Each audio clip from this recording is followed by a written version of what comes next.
graduated from Muenster High School in 1990. He accepted a track scholarship and attended the University of North Texas for 1 year. Always having a desire to travel, he woke up one morning and decided to join the Navy. Later that same day, the process started. Throughout his education, during his 4-year enlistment, he became a helicopter mechanic and plane captain instructor. During his time in the Navy, one of Yancy's collateral duties was ensuring the squadron he was attached to was physically prepared for their physical readiness test, which occurred every 6 months. This is where Yancy fell in love with coaching. After the Navy and at the age of 25, Yancy became general manager of an $8 million contract at Marine Corps Air Station, Camp Pendleton. During his time at Camp Pendleton, Yancy also managed contracts at Marine Corps Air Station, Miramar, and Naval Air Station, El Centro. While in California, Yancy stayed active in sports. He played 1 year of semi-pro football and continued competing as a runner. During his time in California, Yancy married his beautiful and amazing wife, a 1994 Muenster graduate, Amy Stern Culp. In 2002, Yancy and Amy moved back to Texas, where Yancy became the Director of Operations for the FBO at Austin Bergstrom International Airport, where he managed commercial and general aviation operations. Shortly after moving back to Texas, Yancy and Amy started Sculpture, Nutrition, and Fitness. Amy is the sports performance dietitian for the University of Texas Athletic Department. Yancy began coaching middle school, high school, and collegiate sports performance training programs in various sports, as well as running a fitness boot camp. Obstacle course racing, the fastest growing sport in the world, began taking off, and Yancy started competing across the country. He has completed and excelled in numerous races that were 12 to 72 hours in length, as well as having success at the elite level on the Spartan circuit and various other race circuits. Yancy has also stayed active in track and field and has competed at several USA Masters Track and Field Championships, where he has medaled in the 800-meter run and pentathlon. Yancy ran a 4:40 mile at the age of 40, and this year plans on running a 4:45 at the age of 45. Yancy started coaching pro-level athletes in the sport of obstacle course racing and founded the online training business, yancycamp.com, where he has approximately 400 clients in 18 countries. He is the Chief Inspirational Officer for the lifestyle brand Until Life Makes Sense. Yancy is a co-founder, partner at demonsled.com.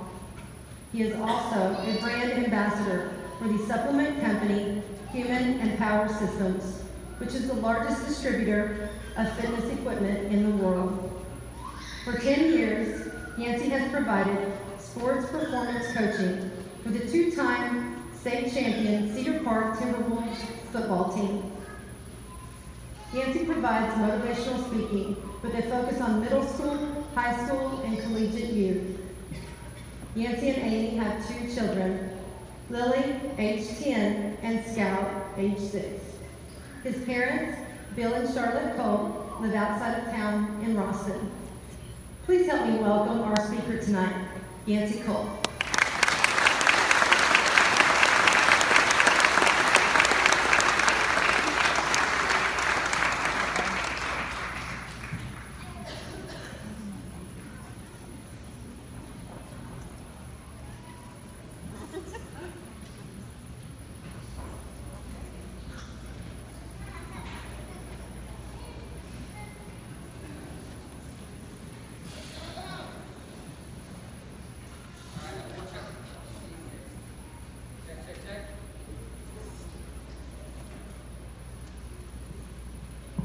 How we doing? All right, what I was getting ready to say is I wore Chuck T's for you guys. No fancy shoes. So, Amy, thank you so much for that introduction.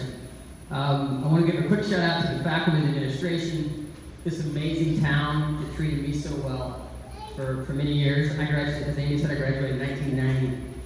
This community and all the people in it, I actually recognized a few people that look like people that I graduated with. That's kind of unique, Lisa, wherever you are.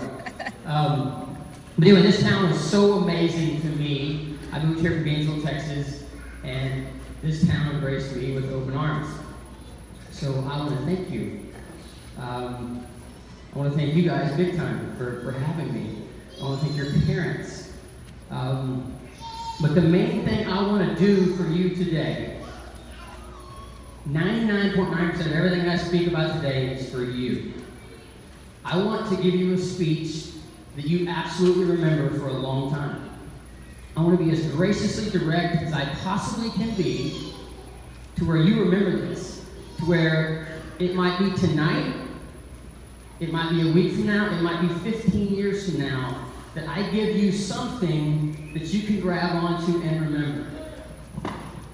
It's extremely important for me to let you know that most of the stuff that I tell you this evening isn't some magical stuff that I dreamt up myself. Over the course of many years, actually many years when I was here, from 18 and now to 45, people have taken the time to serve me. I've gone to a lot of seminars. I've worked for a lot of people. I have sat down face to face with a lot of mentors. Long story short, lots of people have taken the time to serve me. So it is absolutely my job. I would do you an extreme disservice if I sit up here and not as passionately as possible try to serve you. So what I'm asking for you today is to get on the edge of your seat and say yes to taking some of this in. There is no possible way that I will reach every single one of you today. But I know for a fact that a few of you will latch on to a few of the nuggets that I give you, and you'll take them. And there will be a moment in time when you use that. That's what I want to give you. And it's not coming from me. It's coming from the people that served me. So all you gotta do, get on the edge of the seat, dial yourself in, and say yes to taking as much out of this conversation as you can possibly take. Okay, I'm gonna give you a lot of things tonight to where you're gonna hear me say, what I'm getting ready to tell you is not debatable. You can't debate it. I've lived it, I've seen it. It's pretty much black and white the way it is. Let's get this started. Your high school diploma has cracked your door open about that much. You can barely see the crack in the door. Many of you will go on to trade, you'll get certifications, you'll go into tech schools, you're going to go into colleges, you're going to get degrees, you're going to get lots of certifications. Every degree, every certification, a stack this high, it cracks your door open that much wide. That's all it's going to do for you. You have to develop strategies to blow the door off the hinges. Don't expect the high school diploma, the college diploma, all the certifications to blow that door open for you. You have to wake up in the morning and not let your feet touch the ground until you're ready to dominate the day like little man back there. All right? So that's what I wanted to start you with. All right. How many of you are working for somebody right now? How many of you have jobs? All right, so this is going to be interactive. Some of you have jobs. All right. Some of you are working now. You're going to be working for a lot of your life. You got two options. Again, this is not debatable. You're going to work for somebody else, or you're going to start your own business, and people are going to work for you. That's it. That's what happens. If you work for somebody else, you're going to work for a lot of imperfect people that mess up every day. If you start your own business, you're going to be imperfect, and you're going to hire imperfect people. I'm probably going to log about 2 miles up here today, so you guys just bear with me. So I may even get back there a little bit. But So anyway, so no matter what you're doing, you're going to be hiring, firing, or working for imperfect people. All right? You will never have a job. Actually, you might right now. But once you move on out of the house, you will never have a job that somebody forced you to work there. It is unbelievably important for you to remember that. Because at some point in time, you're going to be in a situation where you are not happy with the way that job is going. And then you got a real important step to take. You're going to dive in the muck and the mire, and you're going to start gossiping with other employees, or you're going to take this approach, and you're going to decide to be, you're going to get out of your car that day, you're going to walk in and say, I'm going to, you may be the janitor of the place. Or you might be in an engineer firm, and the lowest man or woman in the totem pole at the engineer firm. Either way, from the janitor to the engineer, you might just decide to walk in and say, I'm going to, in a very professional and graciously direct manner, I'm going to sit down and I'm going to try to make some change today. And I'm going to do it in a way when I leave the meeting that I called with my boss, that he or she is going to say, I really like having that person on my team. Every employee you ever work with is going to take one of those two choices. You are going to take one of those two choices. All right? It's extremely important. You may start your business someday, but it's extremely important to realize that multiple times you're probably going to work for somebody else. Don't ever lose sight that the person that started that business, that gave you that job, or that manager that worked themselves up to that position, don't ever forget that they are imperfect, and don't ever expect anything other than that. They will always be imperfect. But they've done a lot of good things. They've stacked a lot of good days on top of each other to get to where they're at, and respect them and do everything you can. You may know that you're only going to be there for 1 year. Try to climb as high as you can in that year. All right? That's the first thing that I wanted to kick you off with tonight. All right, good stuff. One thing I'm going to tell you, this is not debatable either. If everybody in this audience, if we started a business today, I guarantee you one thing. I wouldn't be the smartest, but there's no way you're going to outwork me. So much of what I've accomplished in my life is that you cannot outwork me. You can match me, but you can't outdo me. And at some point in time, when this business with 200 or 300 people here start, I'm going to work into some type of leadership position. I may not be good enough to be the highest leader. Let's say I'm right here. I'm going to darn sure respect the person that's above me, and I'm going to respect everybody under me. It's a real simple thing. That right there will get you so far. Okay? It's just like speaking. People say, well, I can't be a speaker. It makes me nervous. Let me tell you something about me. When I was growing up, I was unbelievably shy, and I stuttered like crazy. When I was, some people are in, you don't want to be up here doing what I'm doing right now. If you told me that this is what you're going to be doing, I said, there's no freaking way I'm doing that. I would have ran up the mountain. I jumped into acting school for 2 years. My acting coach's name is Richard Brander, Kevin Costner's acting coach. I would drive up to acting school, and I was almost in tears because I didn't want to open that door and go into acting school. But I did it, and I did it, and I did it, and at a certain point, you get to where it's okay. The stress is relieved a little bit. And I don't want to jump ahead, but it's the perfect time for this, is that you have to decide, this is a challenge I'm going to give every single one of you. Okay, there's going to be a few, you're not going to leave here with all the nuggets I gave you in your brain, but you're going to remember a few of them. And this one I want you to remember. I'm asking you to be a rookie at least once every single day. Now sometimes that can be something really big. You know, there's a promotion that you've really been wanting, and you got to dive in head first to get that, or various other analogies I could give you. There's a book that you've been wanting to read to take you one step farther to learning something you don't know. I'm going to ask you to be a rookie every day. I'm pretty comfortable in the world of fitness and coaching. Your mom and dad are comfortable what they do. You're pretty comfortable with most of the stuff you do. I'm going to ask you to be a rookie.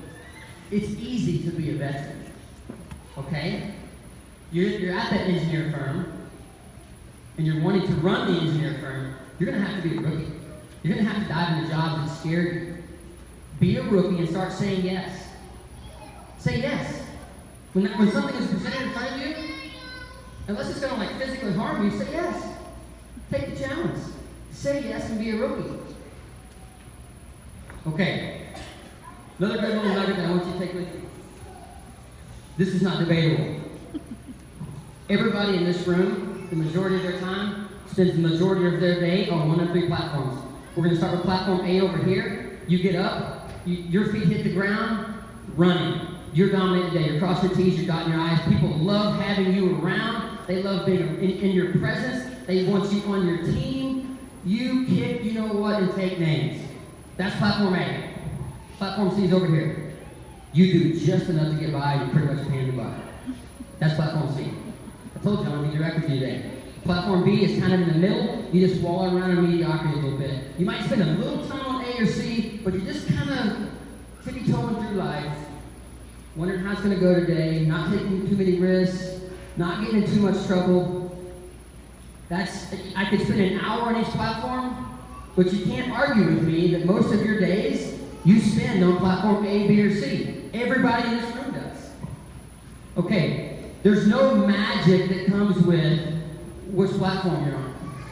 99% of it, my wife loves when I use statistics that I really don't know what I'm talking about, but about 99% of it is waking up and not letting your feet hit the floor until you tell yourself, I'm going to spend my time on A today.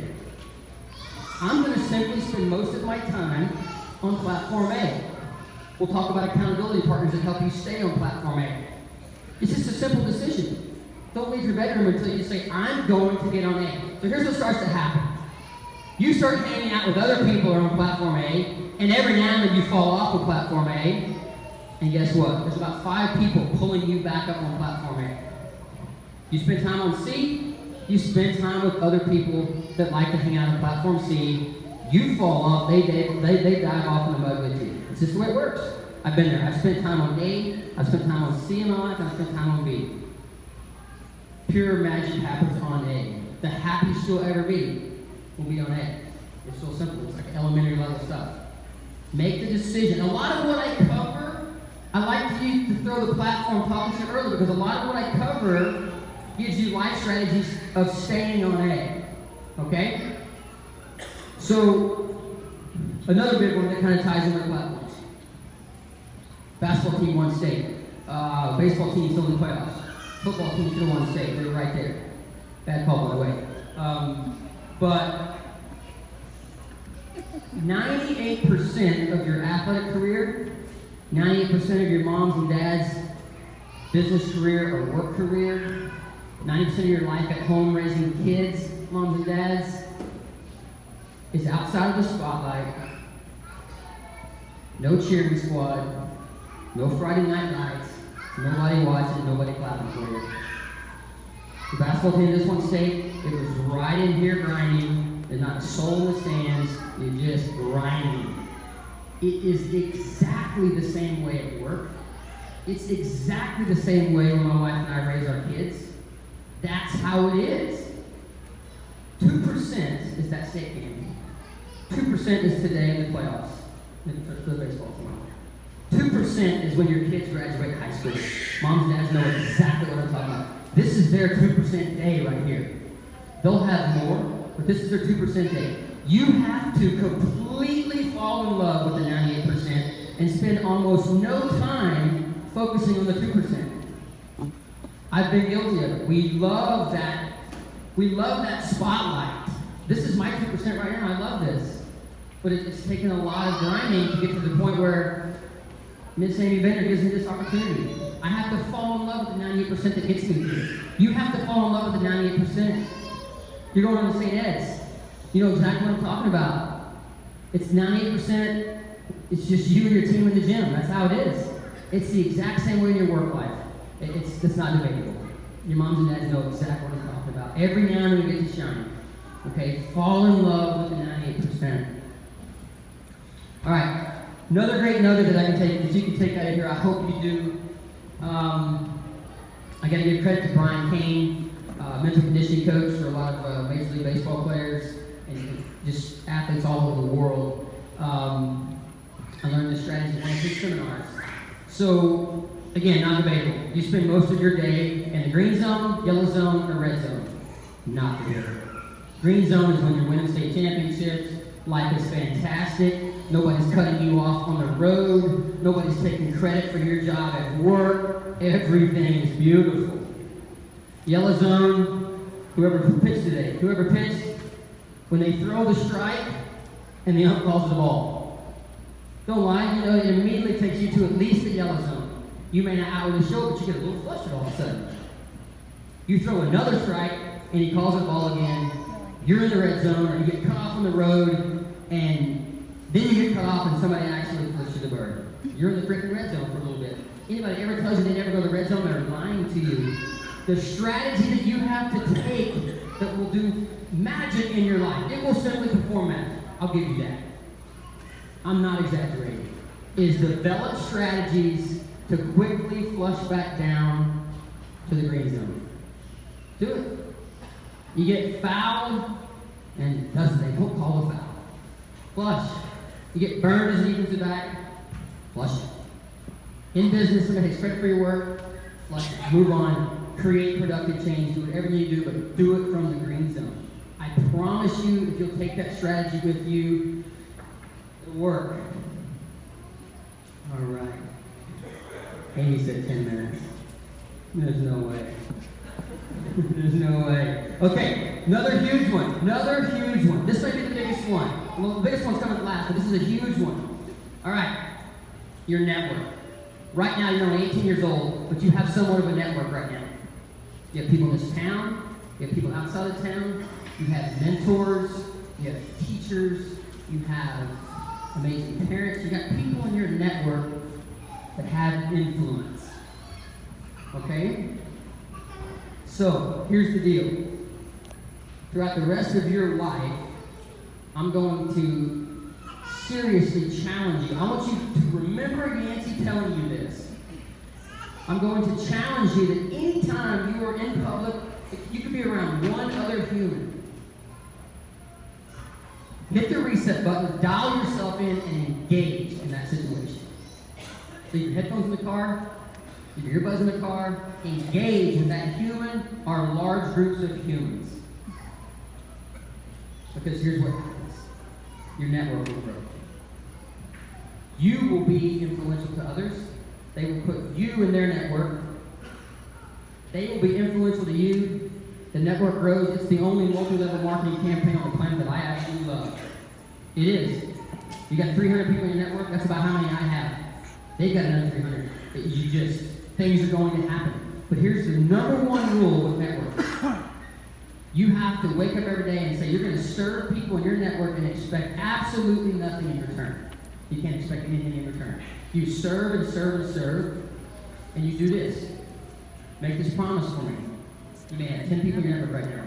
Write them down, and approximately every quarter, I don't care if it's a text message, an email, a phone call, a Facebook private message, an Instagram message, whatever it is, reach out to somebody in your network and say, how are you doing?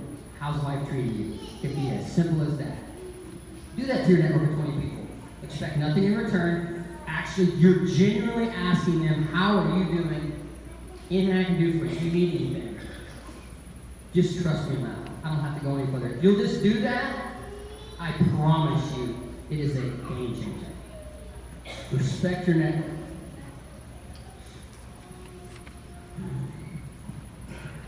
All right. Two very, very important ones here.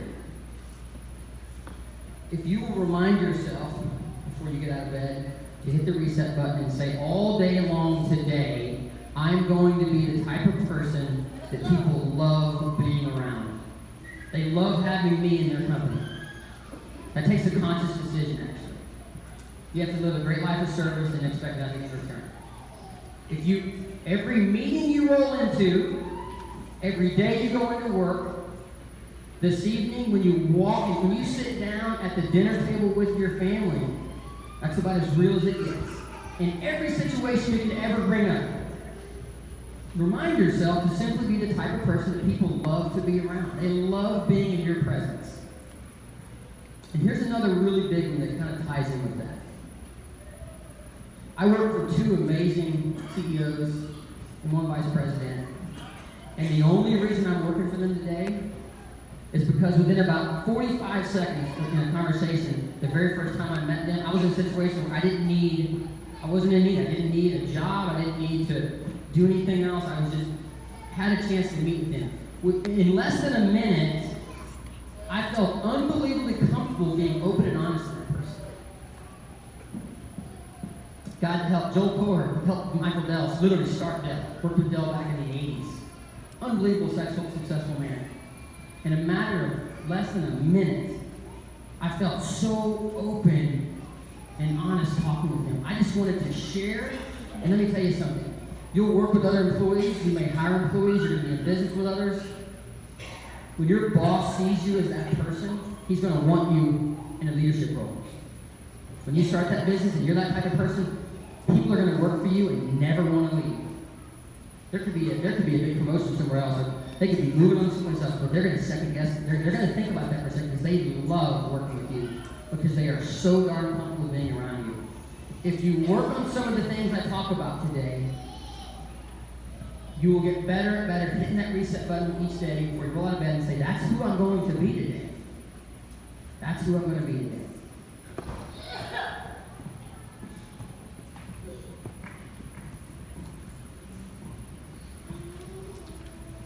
Okay.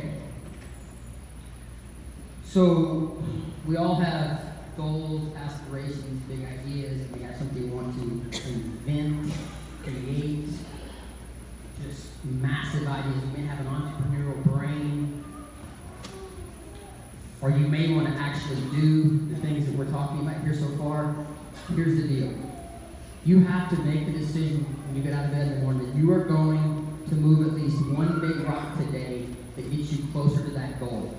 It may sound very elementary and simple, but you have to, you're going to ask my wife, that there are times when I'm laying in bed and I will get out of bed and I will go over and I will answer a few more emails because there's that email that's on my brain that I've left somebody hanging, somebody in my network, I've left them hanging, and by simply answering that email or making a phone call during the day or doing something, it doesn't matter what it is, doing something to move a big rock that gets me closer. Again, it's a strategy that you have to build. I'm throwing strategy ideas at you. You have to decide that, okay, what Yancy said, don't go to sleep at night until I feel really good that I've moved a big rock today to get me that much closer to my goal. And it may be just raising great kids. There's big rocks you have to move to do that. No matter what you're going to do, you got to move big rocks. You have to. Now I want to ask you a question. I'm actually going to give some of you a chance to answer. Where do most great ideas, great business plans, great aspirations, great goals, where do they end up? I'll give you a second. Where do they end up? Where do most of them end up? They end up in the grave. I told you I'm going to be direct with you. We're great at talking about things. We're great at thinking about things. Die on empty. Die on empty. Live every single day. Move big rocks. And we may wake up when we're 80 and we're lying there and say, this is about time to go. I hope I make it that long. And you be able to put a huge smile on your face and say, I'm going on empty, man. When there was a big idea, there was something I wanted to do, I did it. I dove in head first, and I did it. Don't let them end up in the grave. It's really as simple as that.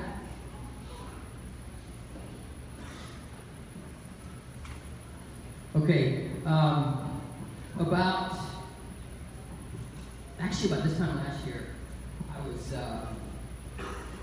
I went in for a routine colonoscopy. My mother and father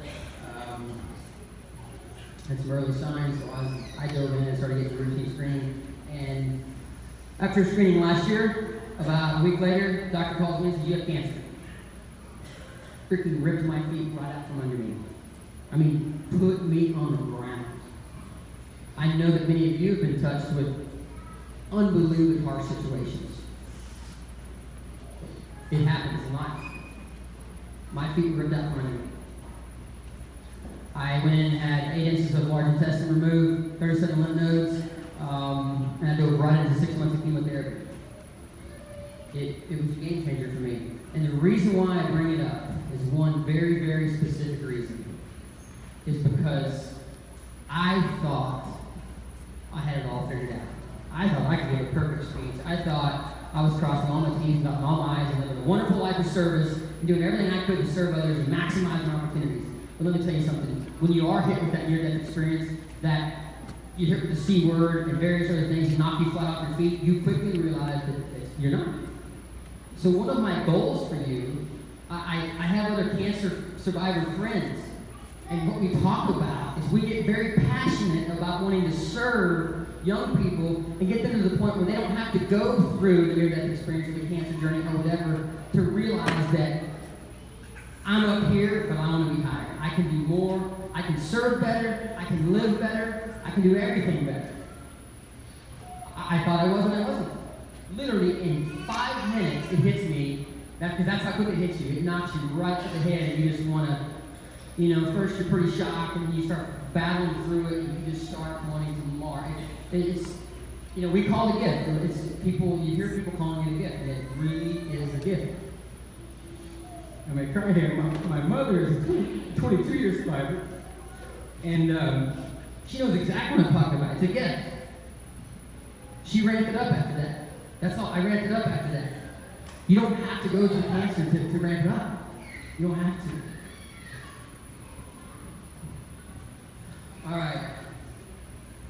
So I told you I was going to save the best for last. And all the stuff I talk about, it's some of you at some point in time in your life, you're going to try to do these things by yourself. And you're going to think you're moving along really well, and you're just going to be living life by yourself. And I'm telling you right now, find people in your life that are unbelievably graciously direct people that hold you accountable. Okay?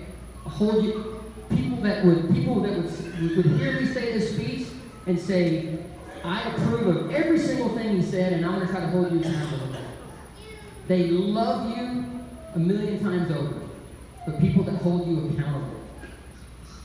I have great mentors. My number one mentor is Penny Allen. She's not here today, but she makes me cry every time I bring up her name. But she's a great mentor to me. She loves me and she serves me. She sent me a text message before I got here and said, just relax and have fun. She tells me things that make me feel really good about myself, but she's graciously direct. She'll call me out if I'm wrong. I have other great mentors in my life. My mom and my dad are great mentors. My wife is a great mentor. Long story short, have accountability partners. Now, I'm going to tell you a cool story about the absolute. I have an unbelievable mentor in my life. It's the most rock solid accountability partner you could ever imagine. Basically, every day of my life, this cool dude shows me the most amazing path to walk every single day. He helps me hit the reset button. You can't imagine how many times. He helps me stick with this stuff and tells me, don't preach this stuff and then not do it yourself. There are so many times that this person helps me. Every single day. The coolest freaking person you could ever imagine hanging around. And that person is Jesus Christ. That is my ultimate accountability partner. And let me tell you what, there's going to be times when you've got mentors in your life, and there's people that serve you, but it's not the same when they're not there. Yeah, Penny sent me a text message, but let me tell you something. You put the cool dude in your life, and he'll help you hit your reset buttons every day. He'll help keep you in check, and he will freaking always be there. For a decent portion of my life, he wasn't there, and I had trouble hitting reset buttons, keep myself in line, and stay on platform. I am very imperfect. The old cool dude, man, he's the best accountability partner you'll ever have. I want to thank all of you so dang much. Amy, thank you for having me and help organize this. Thank all of you for having me. This was all for you guys and gals, though. It was all for you. I hope I left you with at least something that you'll remember me by. Real quick, we talked about a network. I absolutely want you to put me in your network. This day and age, you don't need my number. Reach out on social media, find me, shoot me a message, and that's all it has to be. And it might be 10 years from now before we reach out to each other again, but I will be in your network. I want to be in your network. Thank you. God bless.